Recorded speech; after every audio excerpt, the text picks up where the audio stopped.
Just take a deep breath here for a second. Here's the 3 things you got to know.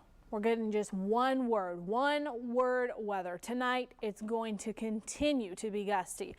Tomorrow morning, the weather is going to be pretty unsettled. We're going to continue with showers and gusty winds tomorrow morning. The afternoon, the best word on this whole map, clearing. We are going to see skies starting to clear getting into tomorrow afternoon. So I know it's been, we've been throwing a lot of information at you over the last about 36 hours. So we can just take a deep breath.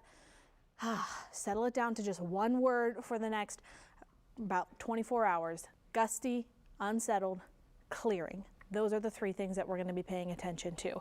Next, high tides. This is something we got to be watching out for. We are approaching our next high tide, and that is the time that we are going to be seeing our next best chance for flooding across the region. You'll probably already notice, if you have looked outside, some of that water is starting to creep up again. I've had a number of our reporters that are out in the field texting me saying that the water is starting to come back up, and you'll see that in their live shots as we continue to bring you coverage through about 8 o'clock. But find your town name or the closest town name to you and keep an eye out for that high tide, because again, that's the next chance for some of that flooding across the region. Okay, I'm going to take you through hour by hour here what we're seeing, and this is the most updated information, the most recent info we have received for our models. Your timestamp's going to be right above my head here. 7 o'clock tonight, we are starting to see skies mostly clear for a lot of us, just a couple scattered showers, and this model has been doing a pretty fantastic job with not only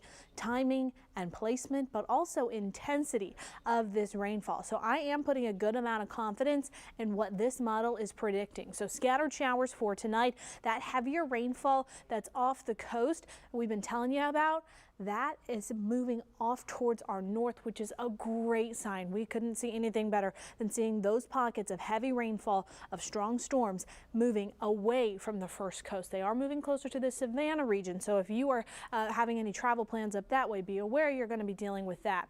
As we move into Friday morning, this is that one weather word, unsettled. You see here, scattered showers early tomorrow morning. Gusty winds continue. It is going to be very wet on your Friday morning, and we will start to see clearing by the afternoon. But if you're out on the roadways early on Friday, it will be a mess. It's another day that you want to just hunker down, at least for the start of the day, until the afternoon when things start to clear out a little bit more. All right, one more look at what we're seeing right now. Tropical Storm Nicole, still a tropical storm as far as the 4 o'clock update goes. Winds within it at about 45 miles an hour.